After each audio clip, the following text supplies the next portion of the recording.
I know, it's been terrible traffic today. I think there was an accident on one of the A roads.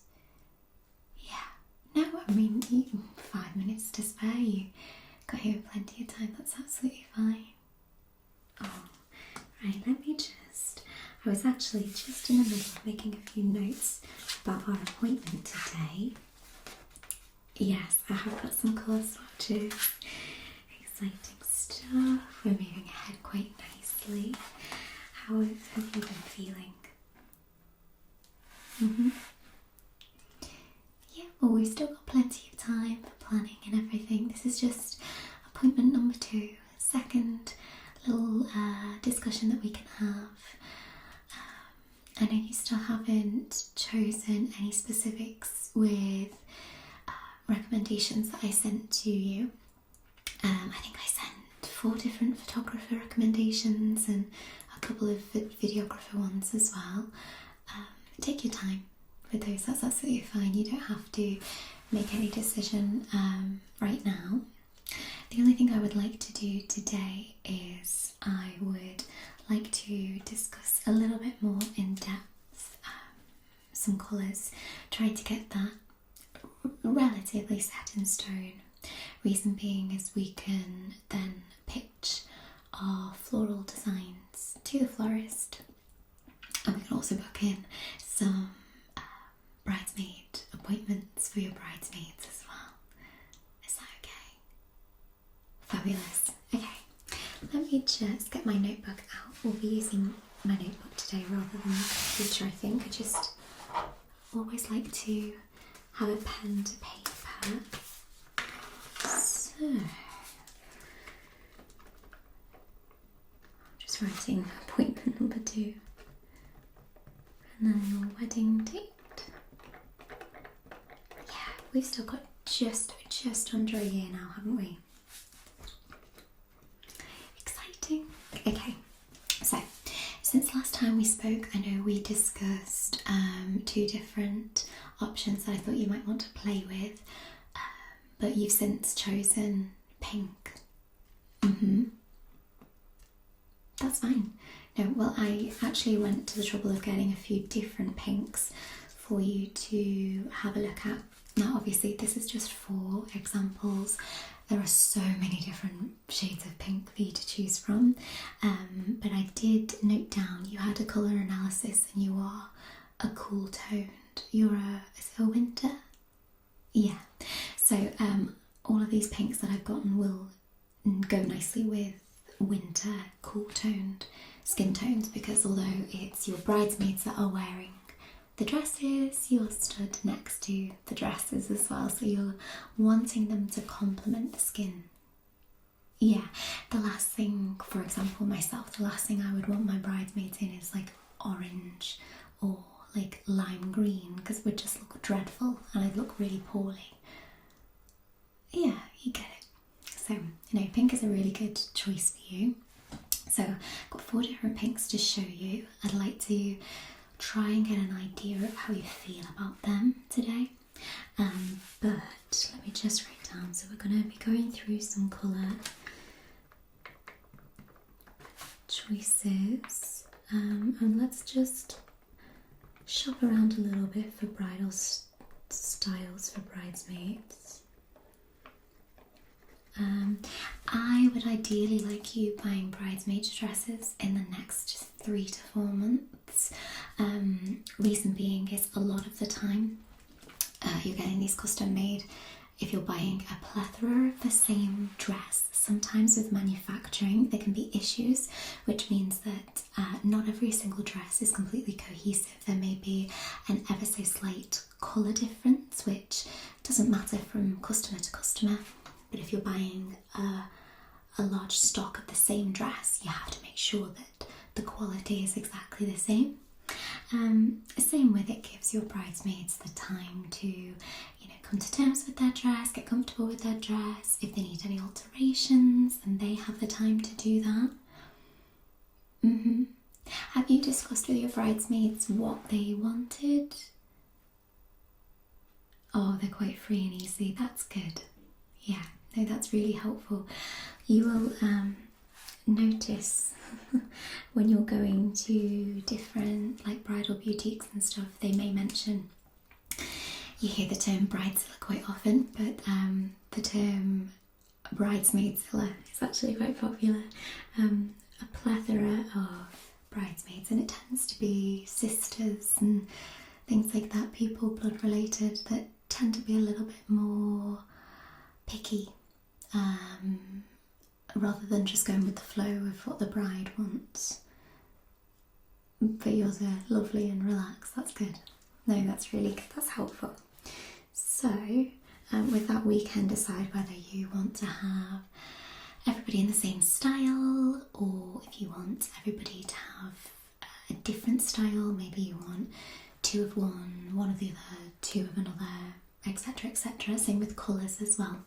You don't just necessarily have to pick one of these pinks. You could have all of these pinks in different numbers, or you can have pinks with maybe a complementary colour.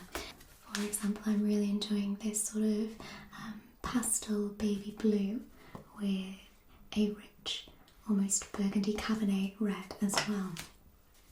Red pink. So, you know, there's things that you can sort of work in quite delicately to complement and bring a little bit of dimension into the decor. So then we're gonna go into decor. So based on what you pick, we would potentially tie in this with florals, but also things like napkins, centerpieces, things like that. Yeah, okay, so I'll just show you a couple of options of those as well. And then finally, I want to very loosely, and there's no pressure, but I want to very loosely combine a guest list so that we can start discussing a table plan. Now, there's no pressure with a table plan. You don't have to set anything in stone, but once we've got a guest list, then we can decide how many tables we need.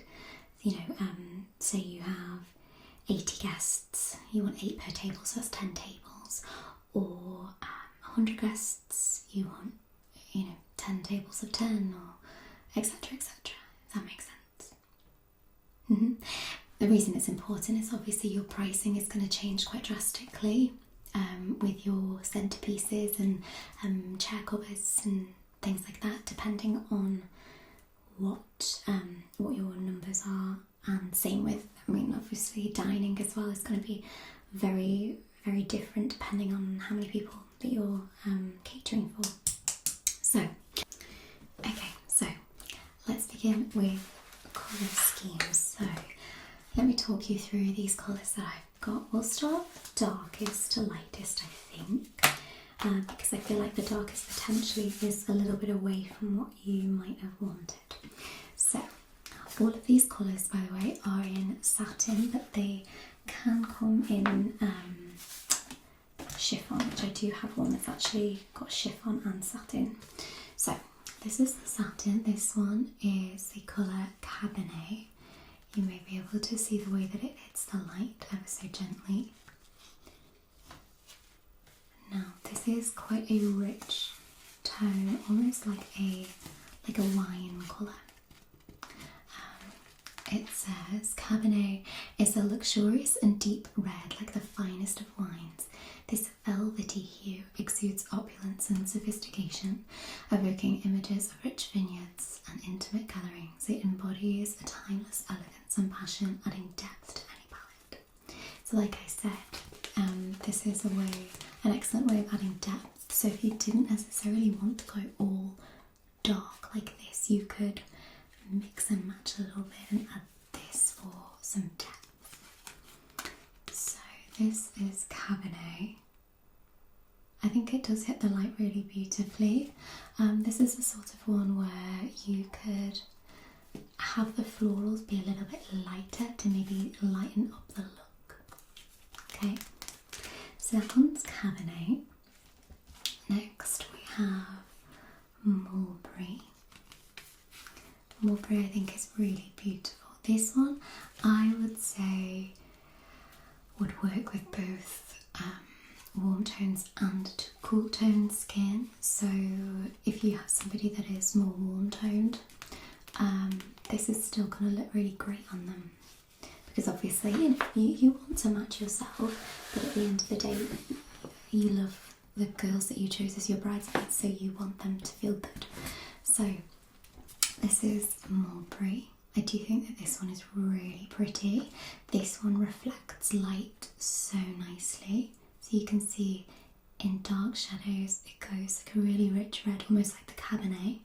But then as the light, or as you can imagine the sun hits it, it goes to this really beautiful light pink. Very, very beautiful.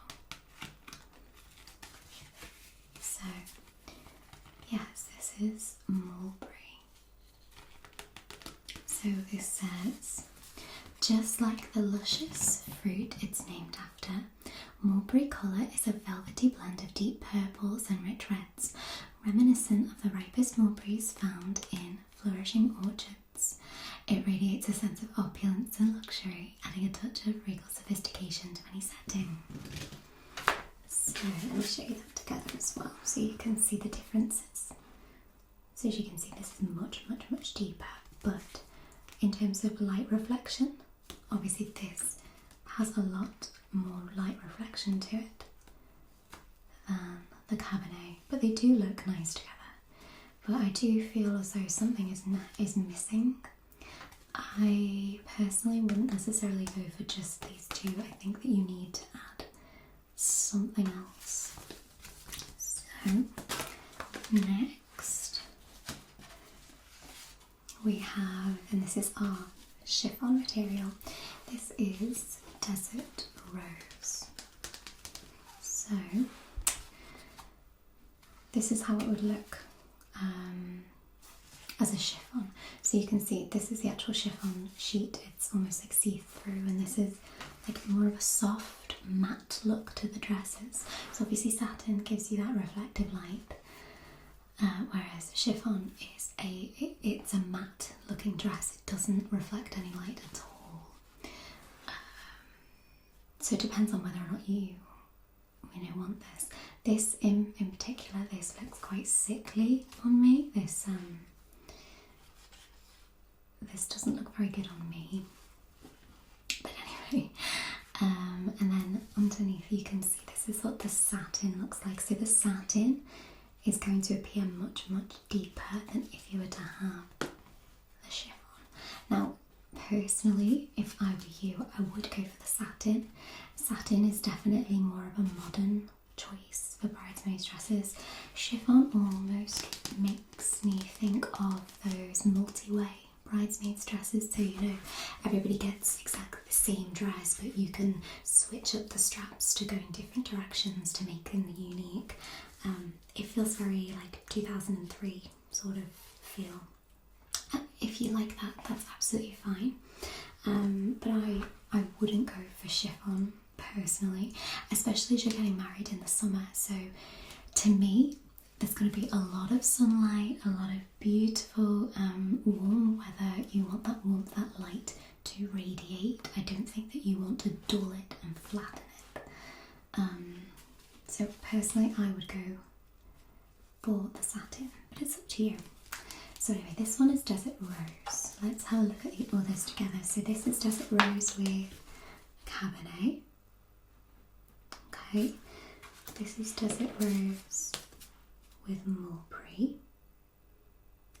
And then this is them all three together. Now I feel personally like there's a disconnect. I feel like when you put Cabernet with Desert Rose, they're both very muted tones, whereas when Mulberry comes into play, that's a very warm tone in comparison. So I think it looks out of place with these three. This would work together. I don't think that works, but that would work together. I hope that makes sense.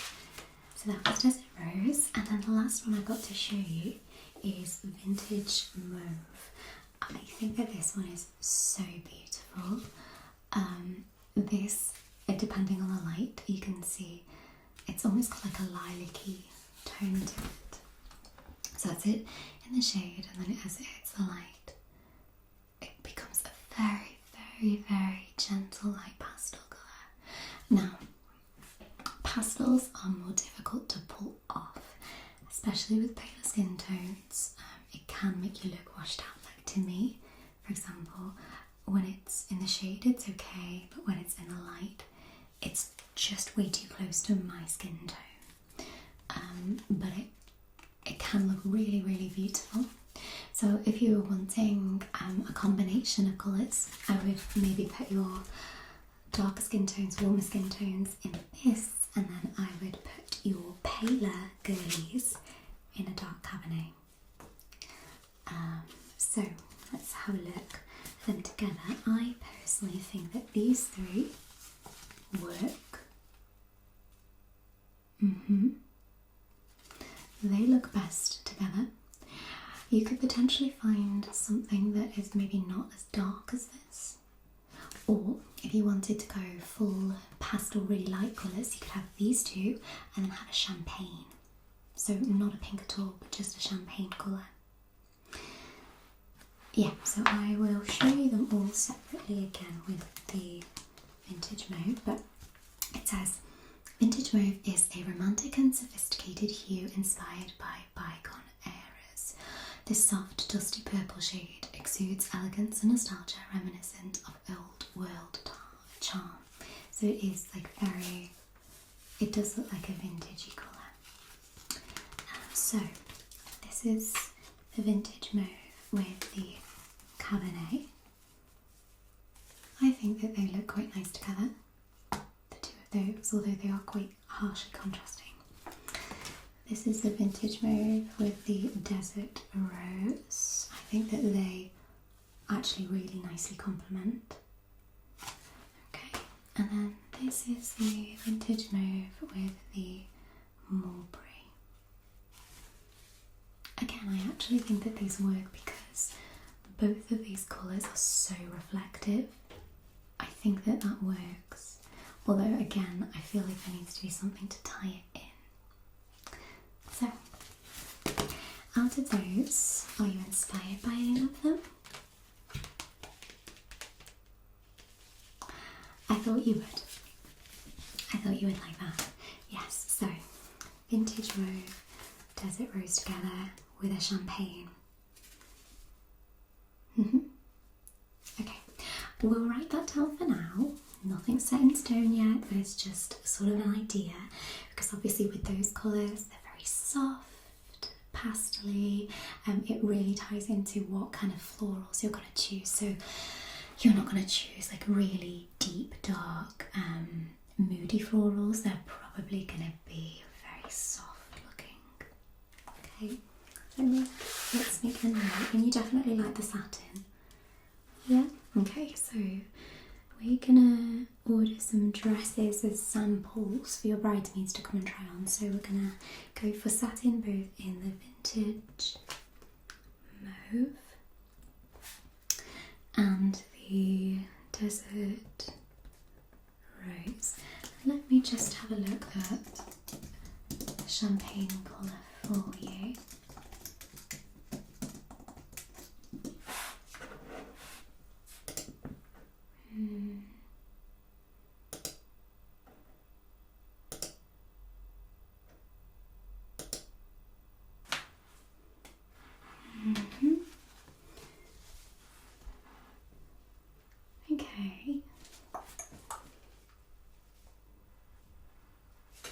Okay, so I'm going to order two different.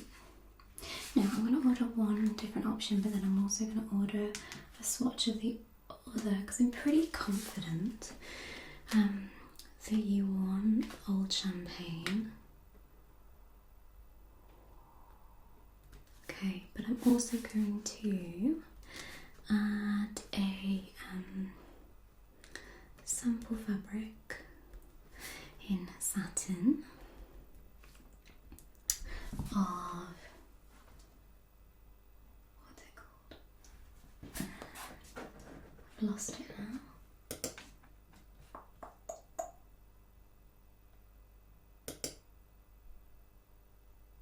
Oh, okay, French French linen it's called. French linen. Okay, so we're going to get some orders of some dresses. Now let me have a little show of you. I did get some dress styles. I wondered if potentially you may be interested in them. Just on some of the colours that we looked at today. So you have to excuse me because this is just some screenshots. But we do have this one here, which you can see is an off-the-shoulder style. I know that you wanted them all to have floor-length ball gowns. And then this one has a leg slit, and you can see that there's just some lovely ruching. With the satin, that's really nice because it helps to capture any light.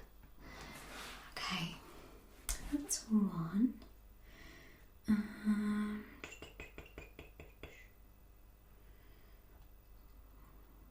I've had so many bookings with some different brides recently that I just... the inspiration is everywhere. Here we go. So this was another style. This one's not in one of those colours, but this style, which is like a square neckline, and you can see it's got like little angel flutter sleeves. This again floor length. This one does not have a slit. I like this one. I feel like this one is a nice modest sort of look.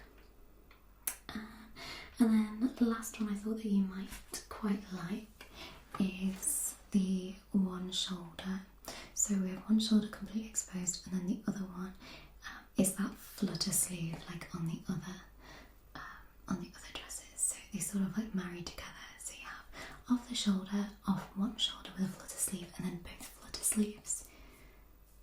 Do you like that idea? Okay, I'm going to order those then. So we have ruched off the shoulder and one sleeve flutter and then square neck flutter.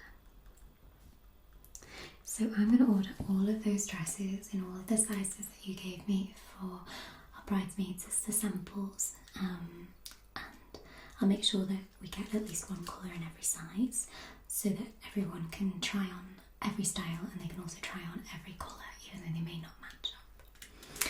Okay, right, so that's where we are in terms of bridesmaid colours. Now, with these, if you're going for the 3 colours, what I would suggest is that you don't necessarily use your champagne in your decor. So you may want little champagne accents to come through by marrying up with some gold detailing in places, maybe some pearl, because golden pearl looks really nice with champagne. It sort of gives that same feel. So you can do that with, wearing pearl jewellery, maybe you order gold cutlery, things to that effect. Same with, we can make sure that your chairs are champagne velvet covered chairs rather than the black ones that they have at the venue. So we can do that. And then what I would suggest is that you use the darkest colour, so the desert rose.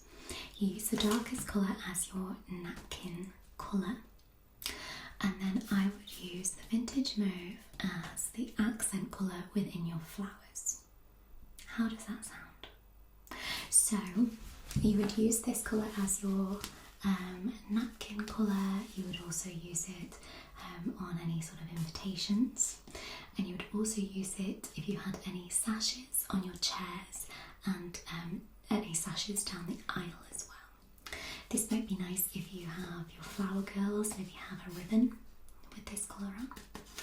And then you would have this mid-tone here as your floral inspiration. So this is where you would tie in all of your white florals that you want,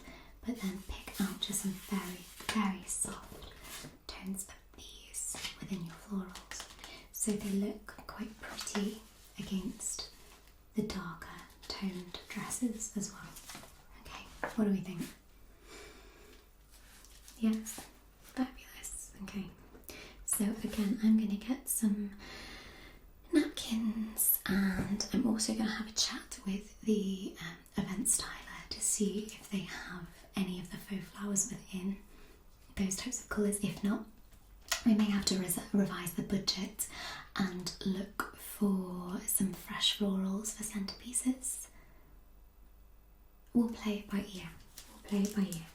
We're not going to scare you with any budget increases until we know the answers, okay?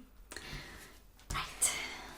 We are now at the stage that gets a little bit intense and scary, okay? I feel like I remember we did discuss you had quite a firm guest list, didn't you?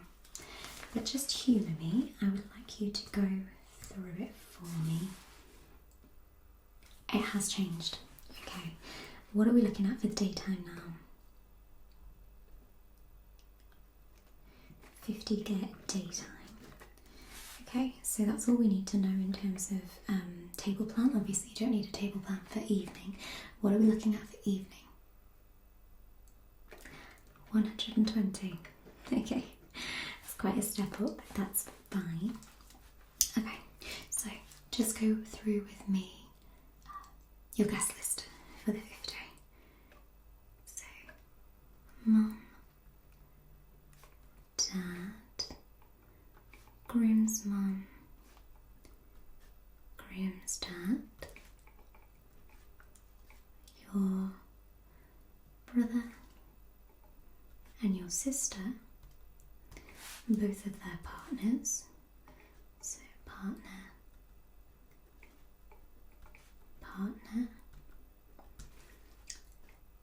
your groom's sister, their partner, and their 2 children, child 1 and child 2, and then your other sister. She doesn't have a partner, but you want to add a +1, that's fine. +1, okay. Your grandparent. How many? You still got all 4, so grandparent, grandparent, grandparent, grandparent. Okay, and how about your partner? Just one set. Grandparent. And the grandparent. Okie dokie. And let's go on to like aunties, uncles, cousins. So you've got your auntie Julie and her husband.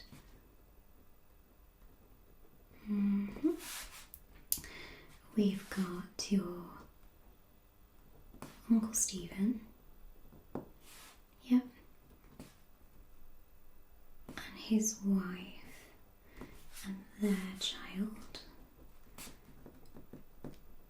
Okay. And then your groom's Uncle John. He's on his own, okay. And do you want to add a +1 for him? He won't need one. Okay, that's fine.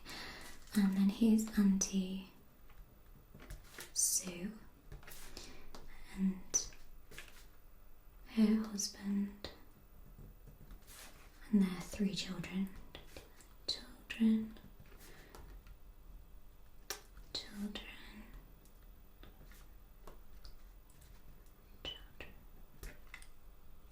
You're on 31.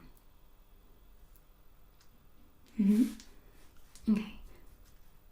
Right, okay, so 2 of their cousins have partners. So 32, 33, then you're on partner. And partner. What about your cousins that are on your side? Do you want them to have +1s? No? Okay. That's fine. Right, bridesmaids, best man. So you've got your maid of honour. Yep. And then you've got bridesmaid. Because some of them are your sisters, aren't they?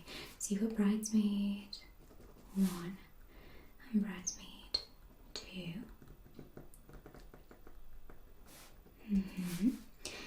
You've got their partners.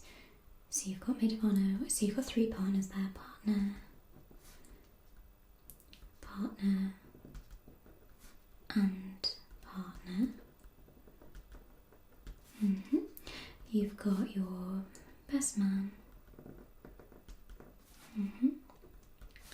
or the groomsmen, and both of their partners. 42, partner, partner, and there's 3 children, child. It has changed quite a lot, this plan, hasn't it? Child. I thought that you were only having a couple of children. We're getting quite a few here. Okay. And then it's just some close friends, okay? Give me their names. Emily, Louise. Are they having +1s? Yeah, +1, +1, okay.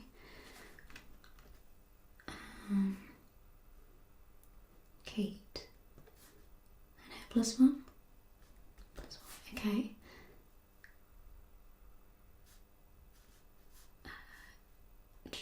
Sorry, I'd confused myself there. Matt, he doesn't have a +1, that's fine. Andy and his +1. Just to let you know, you've hit 55 there. There's only 2 more. Okay, go on. Henry and his partner, Sophia. Okay, so we're on 57. A little bit of a tricky number to work with. Because that's not including yourselves, obviously, so that would be 59 total dining during the day. We said originally you wanted a sweetheart table. Is there any wiggle room on that? Yeah, so I'm thinking you could literally just do yourselves and then your parents. You don't have to do any bridesmaids or maid of honours, best man, etc, etc. No? Okay, that's fine. Well, in that case, the closest number that rounds to is 56, which is 7 times 8. So you could have 7 tables of 8 with 1 left over. You did say, though, that one of the children was very young, so they'd be in a high chair anyway. So what we'll do in that case is we will do 6 tables of 8 and 1 of Okay, so this is quite a lot to figure out. What I'm going to do is I'm not going to actually set the table plan today just because I don't want to stress you out anymore, because obviously we're going to have to revise numbers with food just because the numbers have changed. So what I'm going to do is I'm going to get back to you on that. I'm going to have a little speak with the venue to see what we can do, whether or not we can haggle a bit of a discount, just because obviously you're booking on such a valuable day for them.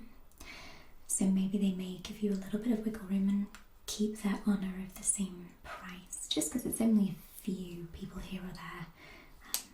I'll see what we can do, or maybe if they inflate the price, maybe I'll get them to throw in a DJ, or we'll see. Okay? Alright, fab, right. I'm going to get typing all of this up now. Do you have any questions for me? No? Okay, right. Well, in that case, to it. I'll probably book in with you for another 3 or 4 weeks time to see how you're getting on. Please, please, please go to those bridal appointments. They're booked for August, I think they are, so please make sure that you go for those. You can invite me along if you wish, if that would help to have like more of a professional eye helping, but it's totally up to you. Okay, fabulous. Right, well, I will see you very soon. Give me a call at any time if you've got any questions or any inspiration, just send me a text. Okay. Alright. Bye, darling. Bye. Bye. Right. Okay.